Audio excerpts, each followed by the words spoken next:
It's your show. It's the best football show in Africa. Welcome to Nigeria Super Fans Forum. My name is Olafemi Ashalu. Today, let's quickly give you a sneak peek into what we'll be looking at on the show today. The issue regarding Nigerian football it's rather becoming unclear right now because the league management company, the body that was meant to be scrapped according to a verdict by the Supreme Court here in Nigeria, has a call for calm, saying that the judgment that was delivered had nothing to do with it. You can understand when the highest court in the land gives an order and the concerned body is saying that people should keep calm, that it is talking with respective authorities. And of course, also the same body has come out to say that the transfer window in Nigeria will be shutting down on September 30. That is the day that the NFF presidential election in Nigeria will be taking place.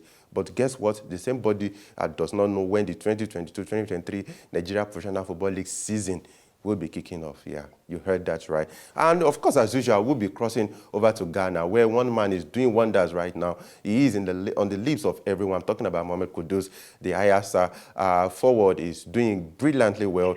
And he is among the 5 players that FIFA has written down in the Black Stars team to watch out for at the 2022 FIFA World Cup. And of course, a coach, one of the Black Stars coaches, coming out to say that the Black Stars will make Ghanaians proud at the 2022 FIFA World Cup. Of course, that is what we are all praying for. Kayode Gundari joins us via video while James Agberebi is present in the studio. Kayode, welcome to the show. Thank you, Femi. It's always a pleasure to be here. We have a full plate as it is on this program, and hopefully we are able to do justice to it. Thank you for having me. All right. James, you're welcome. Yeah, thank you, Femi. Has it been? You've been under the weather for a couple of days now. Yeah, I don't know, but I'm okay and I'm good to be on the show today. Is it because of the death of the Queen? Take heart, come on now. Take heart. It has nothing to do with that. Okay. All right, Kayode, I don't know why the pendulum always swings to your direction. I don't know why I'm going to start with you today, but I will. Now, this case, we brought you to the front burner last week, and I remember your incisive response. But again, the LMC, I'm sure nobody saw this angle coming from the LMC. The body has said that the judgment that was delivered only had to do with NFL, that is the Nigeria Football League Limited, that was a body that has been scrapped right now, and that it had nothing to do with it. Kayode, I don't know whether you saw coming, but I didn't, and I'm sure a lot of people did not as well. Femi, thank you very much. I think the LMC, they are just grandstanding. They are trying to speak English, because what the judgment said, because I read the judgment, Femi, and I am sure a lot of Nigerians also did. Those who thought they are stakeholders, they also read the judgment. What the judgment said was that the NFL, which was the predecessor of the current LMC, had the legal problems actually, but it was as a result of the attempt to outwit and make sure that they are not found culpable, that they quickly went ahead, the same people, the same promoters of the NFL went ahead to register and set up the LMC so that they would not inherit the liabilities of the NFL. So like the NFL is in trouble, so you now know that you want to abdicate. Yeah, that's the right word. You want to abdicate the responsibility, the liabilities of the NFL. So you quickly went ahead to register and set up another body called the LMC. Meanwhile, you are the same promoters of the NFL and the LMC. So in the wisdom of the Supreme Court, this is the LMC and the NFL. They are like father and son. You cannot divorce one from the other. So it won't give birth to the other, and that was why they said the body itself is illegal. So all this grammar that the LMC is speaking now is without any authority. Kayode, sorry to cut you in. The LMC argued that that since it was established, it has not received any funding from the NFF. Or from the sports ministry, so it's still maintaining that it has nothing to do with the judgment. The fact that your dad does not feed and clothe you does not make him less of your father. If not by responsibility, if not materially, then by filial bloodline, he still remains your father. The fact that you have not collected what they are chasing, what is not missing. The judgment did not say they have collected money from the NFF or from wherever. What the judgment is saying is this body, the LMC, is a product of the NFL, which is the body that is designated to organize the domestic league as a subordinate of the NFF. It is the NFF that FIFA recognizes in its statute. It doesn't recognize the LMC. But FIFA understands that for proper administration, it is possible, it is normal for their member associations like the NFF to have a separate body that runs the league. But that separate body is not independent. It's not on its own. It is still subordinate to the NFF, to the National Association, which is a member of FIFA. So what the judgment has said is, it's not talking about whether you have collected money or not. It is not an audit report. It is not auditing your account. It just says that you were a product of the NFL, which means you are illegal because you have to take over the liabilities and assets of the NFL, which is what the LMC is running away from. So, Femi, we should get these things straight. So whatever grammar they are speaking is just for the sake of hearing their own voice. It does not have any effect on the pronouncement of a competent court of law, let alone the Supreme Court, which is the highest court in the land. Okay, Kayode, I'll still come with you. James, let's talk about. I know you've been under the weather, and this case can even make someone sick because each time we come to talk about it, we sound like a broken record. Yeah. No, it's the truth. It's on paper, black and white, and some people, like last week, maybe you didn't pay attention. I was actually telling you that, calling your attention to the fact that the LMC chairman is a barrister. So why is it that this case is not just clear to them? But let me talk to James. James, the LMC is arguing that the body was established within the FIFA, NFF, and the Corporate Affairs Commission law in Nigeria. So it is saying that it's illegal. Yeah, it's saying that it's still maintaining that it is a legal body. Whereas the Supreme Court, the highest court of the land that you cannot question, is saying that, Oga, go back home. I think Nigerian football is the only.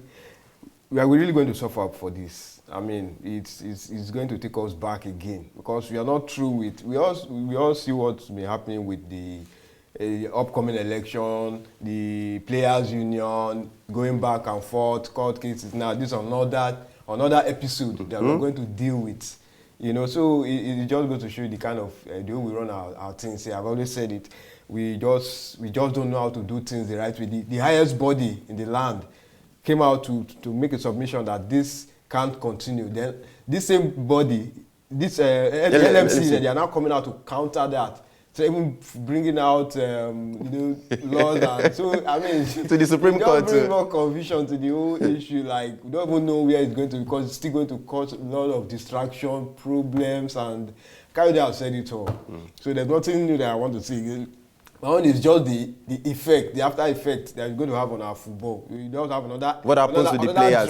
The players are in the limbo right now. They don't even know what to. They don't know the body that would take charge of. This is a league that does not even have a sponsor. So I don't know. So when things like this keep on happening, I mean, you begin to see why you not expect a reasonable sponsor. Yeah, of course, corporate bodies to put money in. Say they want to come and be part of it. When you keep seeing court cases, seeing issues like this, I mean, you're not going to attract any reasonable setup to come and be part of this all this nonsense. I mean, it's rubbish. Because you can't continue like this. We all see what's happening in Ghana. Things are moving on. They are getting sponsored. They are making waves in their league. But we keep on hearing of one issue or the other, court cases. I mean, I don't know how long we're going to continue like this. So I don't know. All the best. If this is how they want our football to be run, and they feel this is the best way to go about it, so good luck to them. Good luck to them. Well, I think this one is actually a bad luck anyway.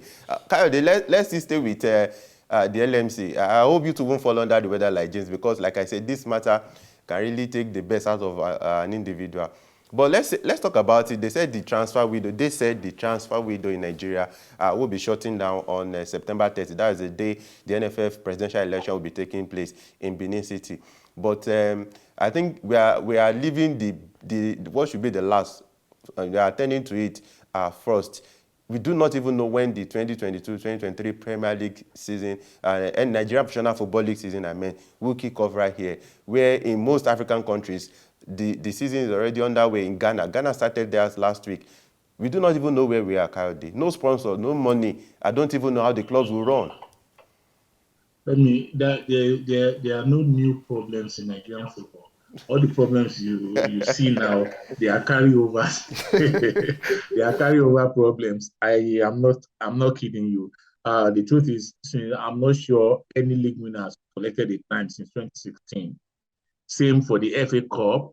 So for me, the games are being played out of the love that some people have for it. Then too, because most of the clubs are government owned, so they see the clubs as PR for their states. That's why the state governments are still putting money into the clubs, because it's not for business. It is not for business purposes. Though it's the only league in the world where I think we are not business minded about football. So for me, about the league starting, I think last season too, they had only 1 week grace to start the league. So if they say transfer window is closing on the 30th, clubs are already in preseason now. At least there are a couple of competitions, everybody trying to get ready. So if they say the transfer window is closing on the 30th, they could tell you that by the 6th or thereabout, the following weekend, the league will start. They only need a day to do the draws, and they know that the clubs will be ready to start playing the following weekend. So I'm sure that if they say the transfer window will close on the 30th, give or take a week or two, the league will start. I'm very sure of that. We've seen it before. It happened last season. It happened 2 seasons ago. It happened 3 seasons ago. But why? Sorry, why didn't they at least release a statement to that effect, if you think that is what will happen? Because they do not know what's going to happen by that 30th. Because the NFF elections will hold. Femi, all of the key stakeholders in the LMC and the NFF are all involved in the elections. Femi, you understand? So they don't know what's going to happen. That's why they're just leaving their options open. The moment they lose out in the elections, the moment they lose, like we say, the moment they lose, they will turn their attention back to the LMC. Now they are pretending as if they don't want to get involved in it, but they know that is their pot of soup. They will go back to it, and the league will start within a week or two. You can take that to the bank. Okay, thank you, Kayode. Please stay with us. James, are you as optimistic as Kayode? Because I'm not seeing anything happening. Perhaps maybe to the end of October. Because I know after this election, there will still be a lot of issues to be grinded. Do you understand? Yeah, because now I heard that there's been a lot of rancor already, because some people are claiming that they've been unjustifiably screened out of the process. Yeah. And some people are still making consultation and all that. After the election, I know it will still take a little time before the wind will blow over that, then before they can even think about election. Yeah, I'm not even. I mean the league. I can't even fix finger to a particular period when the league will start. I mean, I don't even have confidence when they will come out and say. No, really. Who runs the league without sponsors? Go to Tanzania. Tanzania, they have sponsors for their league. Nigeria. Yeah, we just have the talent here, but the organization. Yeah. Kayode, please go ahead. You know what? I've had James talk about Ghana Premier League having sponsors. You just talked about the Tanzanian League having sponsors now. If you're a sponsor, let's say you are Femi and Sons Nigeria Limited, and you are the headline sponsor of the Nigerian League, that means the league will be called Femi and Sons Nigerian Premier League. You understand? Each time there's a controversy, there's a scandal associated with the league, which is going to be like every other week, your name, your corporate identity will also be dragged in the mud. That's one, Femi, as a business person, you will not want that. That's one, Femi, any money you are going to put in the league, you want accountability. Because these people they are government people, they are used to having monies that they do not have to account for. They are not used to making those audited accounts, and they will not be able to do it. Glo sponsored the league for more than 5 years. What did Glo get back from sponsoring the league? At the end of the day, they had to part ways. It is always going to be like that. A league that is not accountable, that's the first thing you have to talk about, Femi. If you are not accountable, you cannot do the right things. The least they can do is draw an immutable calendar that nothing can change it. We do not have that yet. As long as that's the list of their responsibilities. If they cannot have a calendar that they can work with, they just, depending on the side of the bed where they wake up in the morning, they will just decide, transfer window close today, league start tomorrow. How can you carry on like that? That will not work in a corporate environment. That's why you see corporate establishments running away from identifying with the league. Let me shock you. The Access Bank that is sponsoring, that's putting money in Ghana football, the headquarters, the company is in Nigeria. So if the Access Bank in Ghana is able to sponsor football, what stops the Access Bank in Nigeria, which is the parent company, from doing the same? What stops GT Bank from doing the same? What stops MTN with all the money they put there? What stops them from? But everybody is running away from this standards, from this lack of accountability. And for as long as that persists, as long as we have this set of people still running our football, it will remain the same. I don't see any change coming soon. All right, thank you, Kayode. For our fans, we can't thank you enough for always being there for us. Thank you for your comments. Thank you for staying through with us. Like we always say, don't forget, wherever you are reaching us from, please indicate in the comment section. We read all your comments. I tell you, we read them. And let me tell you for a fact that, do you know, this will be the first time that all the 5 African representatives at the 2022 FIFA World Cup will be going to that competition with indigenous coaches. Yeah, it is the first time. So, of course, as time goes on, we will be talking about all of those coaches and their preparation. Let's quickly go on this brief break. We'll be about to talk about talk about people who are serious about running their football, not here in Nigeria. We're going to Ghana. Please stay with us.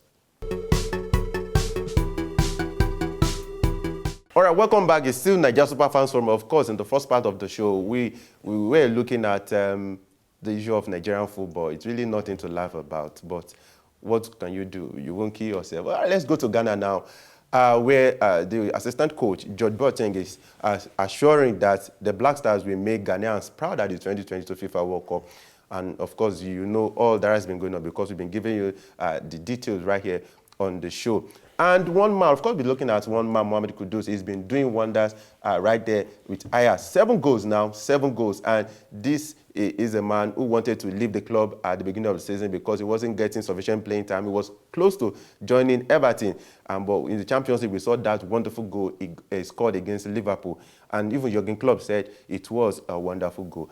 James, I'll start with you. George Boateng, of course, is assuring Ghanaians that they will make them proud at the 2020 FIFA World Cup because I looked at that Ghana setup again, and I expect something wonderful. Like I would always say that even if Ghana cannot surpass the quarterfinal they reached at the 2010 World Cup, once they get to that semi-final, that they've done well. But I expect that maybe the team will try to go a notch higher now that we have a vastly experienced coach. Well, we can say experienced coach, so to say, because he's been with the Borussia Dortmund setup for some time. I'm talking about Otto Addo. Yeah, what's your impression about what George Boateng said? Yeah, based on what he has said about the team, because he's very close to the team, the players, and he knows them inside out. So, I mean, for him to it take a lot for a coach to come out to make such submission. So, finally saw what we did at the AFCON, which was not so palatable, but they were able to bounce back with qualifying for the World Cup, which shows that the team with quality, a team that if they put their hearts together, they can take on any team. And good team, they are going to play against Brazil. And you know, I mean, for you to set up a friendly game against, if Brazil to agree to play against you, shows that you are a very good side. And they to Brazil, they know that Ghana is one of the best teams in Africa, one of the best teams that have done very well. Their 2010 exploit is always there for everybody to see. If not for the hand, I call it the hand of God of Suarez. Of Suarez that stopped them, they would have made it to the semi-final of the World Cup. Who knows? We have gone ahead to play in the final. So for the Boateng to come out to say this, he has confidence, and we all know what Ghana can do when it comes to the big stage. They've done it before, and they think that if they get their hearts together, get good preparation, get the right players, get the tactics, I believe Ghana are going to do well at the World Cup. And now they are even strengthened because you have 5 other experienced players coming in now. Particularly, exactly. We can even say, at least 3. Because Naki Williams experienced, also Mohamed very experienced. Tariq Lamptey has also been with Brighton in the Premier League doing well. So we can say the team will be strengthened in some aspect of the game. I just hope that these guys will come in and improve the team. you know, especially that goal scoring department, because you don't want to rely solely on Dede Ayew. Jordan Ayew has not been firing like that. Dede has been doing well for his club. So if you have somebody like Inaki, then you have other. And you have Mohammed Kudus doing well. Is doing well too. You know, so when you have those varieties, not that you just focus on just one player to get you the goal. If you have varieties, goal can come from all angles. I mean, it gives your team that edge. You know, so for me, I want to agree with George Boateng that bearing unforeseen circumstances, and just hope that they have good preparation. I see Ghana being one of the African teams that are going to, you know, do very well at the World Cup. Okay, Kayode, at least we are discussing something positive now. Do you share the same sentiment with George Boateng? You know the thing about this Ghana team to the World Cup. It is an unknown quantity, and that's what makes them very, very dangerous. You never can tell what they are capable of doing. And for me, I am comforted by their performance against Chile in the Kirin Cup in Japan last June. I remember we talked about it on this program at that period, and I said, I watched a review of that game a few days ago, and I said, you know what, if this team can put their best foot forward in the World Cup and get a very, very favorable result in their first game, they can go as far as the quarterfinals. Like I said, which you have also repeated here today, anything like once they are able to match their 2010 performance of the quarterfinal placing, for me, they have won the World Cup. That is a win for me, as far as I'm concerned. They do not need to do another thing. Let them get to the quarterfinal and come home. For me, they have done super. So when you see this, and I'm also talking about the Kirin Cup that did not have the players that they now have, Femi. So that when you now include the players that are just coming into the team now, that makes this team not only exciting, but also very, very dangerous. But I pray that they put their best foot forward, they get into the World Cup with a positive mind.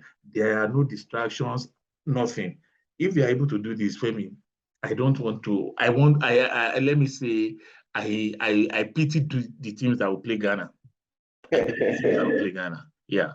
Okay, let's see. Stay with the Mohammed Kudus. He's been on fire for Ajax since like a month now. The same player who wanted to move away from the club because of lack of playing time, but at the moment he seems to be in form at the right time, and we hope that he can take this form up to the World Cup. Kayode. Femi, let me start by giving you an aside. I know you have not, but I know after this you are going to do well. You are going to check now. Have you noticed the uncanny resemblance between Mohammed Kudus and our own Rabi Ibrahim? In the manner of their playing style, their facial resemblance, everything, the way they play, the left foot, everything. Yeah. Even the height. You see that although there's an age difference between them, Ibrahim Rabi was of the 2007 under 17 World Cup winning squad. But I see the resemblance in both of them, and that's just an aside. I think Kudus is in the best form of his life now, and my prayer for him and all the other African players going to the World Cup is that they take this form into the World Cup. If they are able to, the world will be forced to take notice of Africa. Again, they've been taking notice of us anyway since 1978 when Tunisia shocked the whole world. In 1982, it was Cameroon. In 1990, again, it was Cameroon. 1994, it was Nigeria. 98, Nigeria too. 2002, Senegal. 2006, we know we've always had a team that would just... Element of surprise. That's what this Ghana team has now. And with a player like Kudus, a player like what's his name, Fatawu, and your guy at the heart of defense. What's the guy's name? The guy in France, Jiku, Amate. They have a very decent squad actually, and like I said, Kudus is the focal point of this team. If he does well, forget his age. If he does well, Ghana will do well. That's my hope. All right, okay, James. FIFA has released 5 players who the world should look out for at the 2022 FIFA World Cup. But the surprising thing is that Partey. Thomas Partey is not included. I don't know for whatever reason, maybe because of his injury. But we have, like we've talked about, of course, Mohammed Kudus, number 1. We have Ishaku Fatau, number 2. We have Andreayu, number 3. We have Inaki Williams, number 4. And of course, we have a lot of other players who are on that list. James, let's look at it. We also have Danny Amate for Leicester City. Yes, yeah. Do you think these players? Okay, let's look at Fatau. Maybe you can say Isha Fatau is not as popular as every other player in the Black Star setup. But I think every player in that team, like how they said, they will have the element of surprise because they are not known. These are players who, because nobody expected them to even beat Nigeria to that ticket to the World Cup. So I think all of them, like Kyle rightly said, it would be very dangerous and should be watched out for. Yeah, just like see, I'd like to harp on that on Mohammed Kudus because you also what happened during the transfer window. And yeah. He just proved, he just showed us how very good. The people want Ajax coach now. Don't even try to bench this guy because he's becoming indispensable in that team right now. The way he took that goal. I mean, he only showed against Liverpool. Against Liverpool at Anfield in front of the cup. I mean, it's not everybody that goes to the Anfield and scores such spectacular goal. That was the world-class goal. The way he took the ball, the way he composed himself.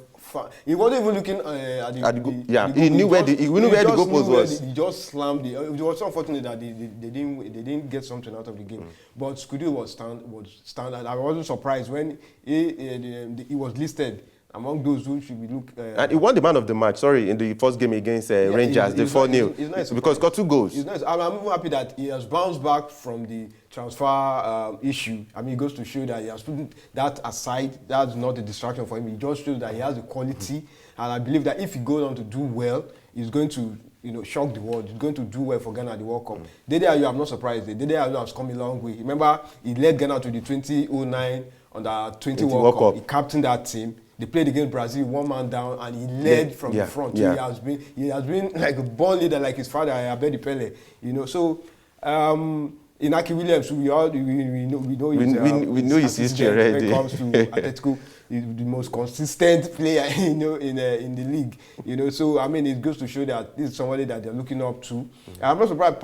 I'm not too surprised that Partey has nothing to prove to anybody the world-class player. Just that injury has just been has not been fair to him. Thank God he should be back for Arsenal now. Yeah, we let his back in training. So we just pray that he's back fully fit. Like I said, I'm not surprised that he wasn't mentioned because Partey has nothing to prove to anybody. He has played to the highest level. He played in the Champions League final. He's a Europa Cup winner. UEFA Super Cup winner. So I mean, he has played to the highest level. So he has nothing to prove to anybody. So the list, I'm not surprised there. Everything is spot on. So we just pray that these guys, when they make the team, go to the World Cup and do well for Ghana and also for Africa. Okay, Kayode, as we begin to round up now, I did want to bring this up initially, but I think we have to talk about it. Patrice Evra visited Ghana recently, and he wanted to invoke another Jollof rice war. The warm reception he received in Ghana was outstanding, and he said he's been to Nigeria, he's been to Senegal, but the reception he received in Ghana was mind-blowing, and he said he'll be looking out for Ghana Jollof rice, and a lot of Nigerians, as usual, didn't take that lightly. They said you came to he came close to our office here right now at Oshodi, and they said you came to Nigeria, you didn't ask for Jollof, you went to Ghana now, and you are already asking for Jollof rice. I think, Patrice Evra is a colorful personality. I saw clips of his stay in Ghana. I saw the one when he was in Nigeria too. I saw it when he was in Senegal. It's good to have all of them back in Africa, where their roots, where they came from. And see, whether with or without Patrice Evra, the Jollof war would go on until the end of time. I have friends from Ghana who, after this program, they are going to, when they will see this program, they will call me and we will have this discussion again. But wait, Kayode, sorry, you've never told me whether Ghana Jollof is better than Nigeria. I think it's better you tell us on this show, so that all of us, we know which side you are on. So you want me to answer that question about which is the better Jollof, so that when I get to Kotoka International Airport, they should deny me entry into Ghana? No, I will bail on that. All I know is when I'm in Nigeria, I love Nigerian Jollof. When I'm in Ghana, I love Ghana Jollof. Have I answered your question? No, which one is best? Or which one is better? anyone that I'm eating at the moment is the best one. You are sounding like a politician. Okay, Kayode, please stay with us. Let's come at James now. James, in 1 minute as we leave the studio now, the highest goal scorer at the Ghana Premier League last season, I'm talking about Yohano. He's received a call-up to the Togolese national team. Yeah. He is eligible to play for Togo because of from the mother side, yeah. And wonderful one, because we saw what he did last season in the Ghana Premier League. He beat Frank Etoga on the last day. Frank Etoga was already on 21, and from nowhere he scored 2 goals and he finished with 22 goals. He's currently he currently plays in Egypt, and at least someone went to the Ghana Premier League. He was given that wonderful platform. Yeah. He showcased his talent and he's received his first call-up. Yeah, well, fine. We will say it's a Togo. Judging by their pedigree in football, it might not be as big as the Black Stars of Ghana, but this is a national Togo. They've been to the World Cup before, 2006. So, I mean, if you cannot break into the Black Stars, because of the loaded team, I mean, going to play for because of the mothers, you know. Yeah. So it's a good one. It goes to show that the Ghana Premier League is a very good league. I mean, it just shows that they monitored him, and it's not easy to become top scorer in the league. And for him to emerge top scorer and get to call up to Ghana, to Togo, I mean, it's a good one. We also saw a Toga when I think he got the Cameroon. You know, yeah, exactly. He had issues with moving to the New Zealand. So it just goes to show that this league is one that is being monitored, and if you want to really showcase yourself, you want a platform where you exhibit your skill, the Ghana Premier League is there for you to showcase yourself. And good one for him, and I hope that he will be able to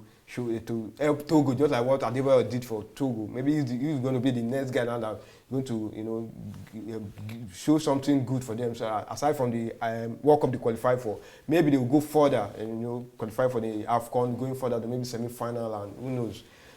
Doing what Greece did in 2004 European champion. So congratulations to him. Okay, Kayode, before I let you run off, our producer is already asking us to pack our bags and everything and leave the studio. Of course, you remember Yohano. We talked about him last season after he beat Frank Etoga to that high goal scorer title in the Ghana Premier League. Of course, he's got his first call-up to the Togolese national team. He currently plays with Ismail of Egypt, and he's on a contract of $200,000 for 4 years.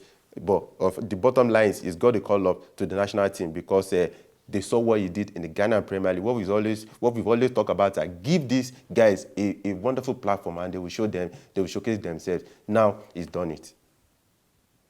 Yeah, I'm happy for him. I'm happy that apart from the fact that he was able to ride on the back of that wonderful performance last season to get a club for himself in Egypt, he has also gotten a call up to the Togolese national team. For me, it's not a surprise because if you know the makeup of the demographic in Ghana, people of the Volta region mostly they are like the Volta region, and Togo is like Nigeria and Benin Republic. So often than not, the two peoples are mixed like that you cannot tell who is who. So for me, it's a good thing for him. He has a platform. I hope he thrives on it. And let me be honest with you, the Togolese, they always see Ghana, even though Ghana are a bigger brother, the rivalry between them is fierce. So I think when eventually Ghana gets to play Togo, he will have a point to prove. You're already setting up. You're already setting up a tie, Kayode. So for me, it's a good thing. I'm happy for him, and I'm happy for Togolese football too, because they have actually won a very good player, because he has shown what he can do for Ghana in the Ghana Premier League, and hopefully he will have a good time playing in Egypt, and from there take his trade into Europe, because that's the ultimate destination for every player. Okay, so Yohano played for Ashanti Gold. Kayode, thank you for joining us today on the show via video. Thanks for having me, and thanks to all our supporters all across the world. All right, thank you.